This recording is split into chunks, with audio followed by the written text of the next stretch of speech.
Salut, alors aujourd'hui on se retrouve pour aller pendre du lisier qui se trouve ici.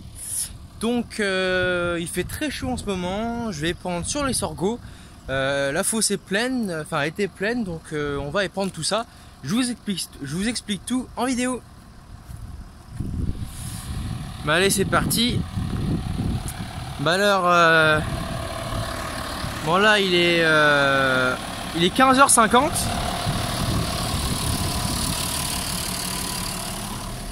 Tac. Alors la fosse était pleine à ras-bord. Alors là c'est le deuxième jour d'épandage que je fais. Hop. Alors j'ai voulu commencer hier. Bon, il y a eu une panne de tracteur, la prise de force voulait plus se lancer. Bon, il y a eu un problème aussi sur la tonne. Il y avait comment c'est pas un joint. Mais en gros ça pouvait pas aspirer, donc bon, j'ai perdu une journée hier. J'aurais peut-être pu vous le filmer, ça aurait été intéressant. Enfin intéressant, c'était des pannes donc c'est jamais intéressant. Alors maintenant que ça marche, alors je vais épandre dans le sorgho. Je vous expliquerai au champ pourquoi. On va lancer la pompe et puis on va se mettre au travail un petit peu. Donc là j'ai fait 12 tonnes pour l'instant. Alors au niveau du matériel, bon, le Renault comme vous connaissez, 150 chevaux, il faut pas moins pour la tonne parce qu'elle est vachement lourde. Et la tonne c'est une tonne de Kuma, donc je rappelle, hein, c'est une coopérative d'utilisation de matériel agricole. Donc c'est une coopérative donc où il y a uniquement des agriculteurs. On va acheter du matériel performant en commun. Et ça permet, en fait on va payer juste à l'utilisation. Donc en termes de coût de mécanisation, on va être vachement gagnant. On va permettre de réduire les charges. Parce que là la Kuma a acheté une tonne qui est assez grosse, 18 500 litres. Donc c'est une grosse tonne déjà. Et puis si on était tout seul, on n'aurait pas acheté autant parce que ça coûte cher. Il y a les cieux suiveurs. C'est une tonne performante qui est pan large. On peut, si on veut, mettre les pandillards. Enfin voilà, ça permet d'avoir un matériel performant et à un coût d'utilisation très accessible. Donc on va lancer la tonne. Alors je vais descendre le bras et puis après on va pomper. Alors pour descendre mon bras, alors je vais me servir de mes deux mains. Il faut que sur le boîtier je mette donc bras descendre, donc que je mette comme ça.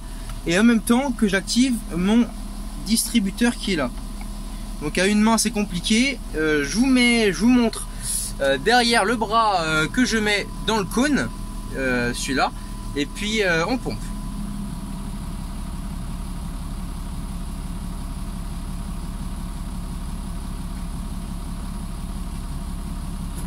Maintenant j'active ma prise de force pour lancer l'aspiration. Attention aux oreilles.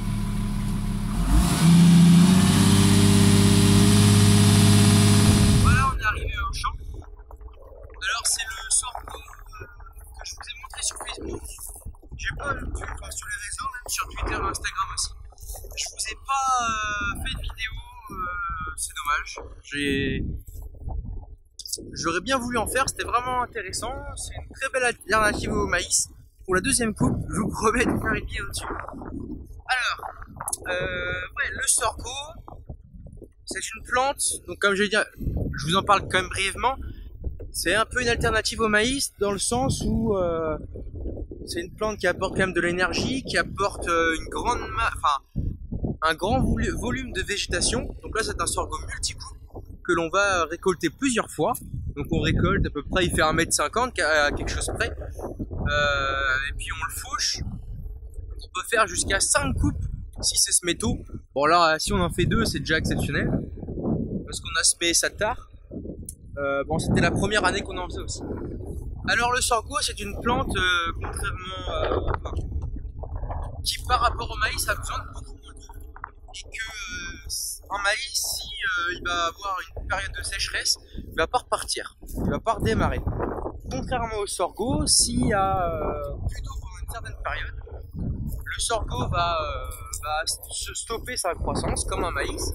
Et par contre, s'il repleut, s'il y a de nouveau de l'eau, il va repartir.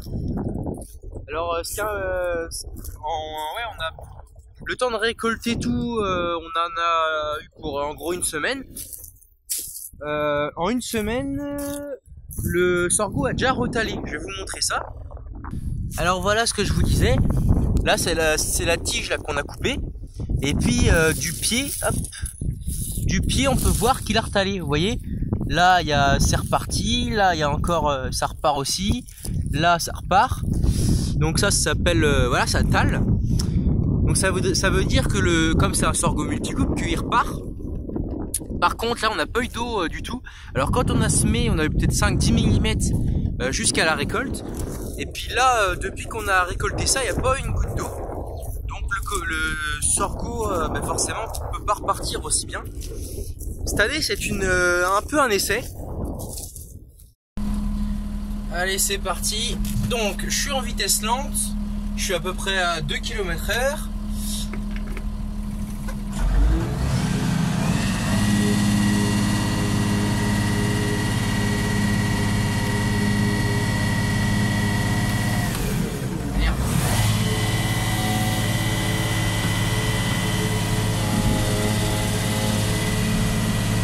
Et puis je suis parti à épandre. Je sais pas si on peut voir bien. Si je me décale un peu. Non, on voit rien. Ça épand assez large. En largeur d'épandage, je sais pas exactement à combien je suis. Mais je suis à peu près ah oui, à plus de 8 mètres.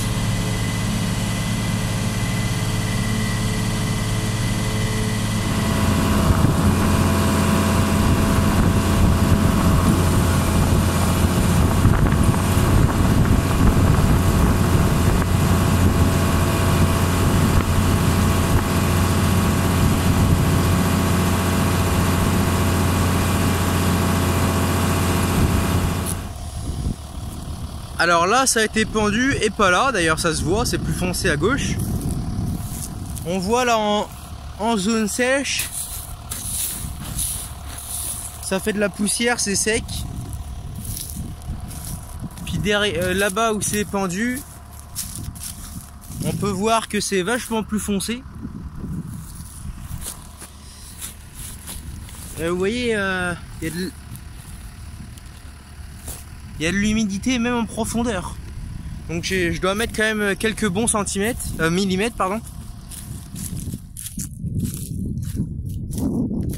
Alors, puis on voit quand même par rapport à tout à l'heure que le sorgho, vous voyez là, il fait beaucoup moins la gueule, je trouve.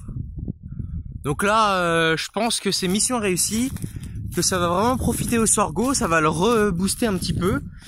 Il a pas besoin, le sorgho, ça n'a pas spécialement besoin de beaucoup d'azote. Bon, surtout qu'on est en bio, donc il y a que du fumier qui se minéralise tout seul, qui va lui permettre de l'alimenter en éléments fertilisants. Mais sinon, c'est tout. Puis là, il a besoin d'eau. Hein. Donc là, je pense qu'on verra d'ici une semaine. J'essaierai de vous montrer, si j'y pense, de vous prendre une photo, de vous le mettre sur les réseaux. Donc je vous rappelle, vous pouvez me rejoindre sur Facebook, Twitter et Instagram pour suivre un petit peu ce qui se passe à la ferme régulièrement. Et donc je vous mettrai une photo pour voir si ça a redémarré. Mais je pense que le bilan sera plutôt positif.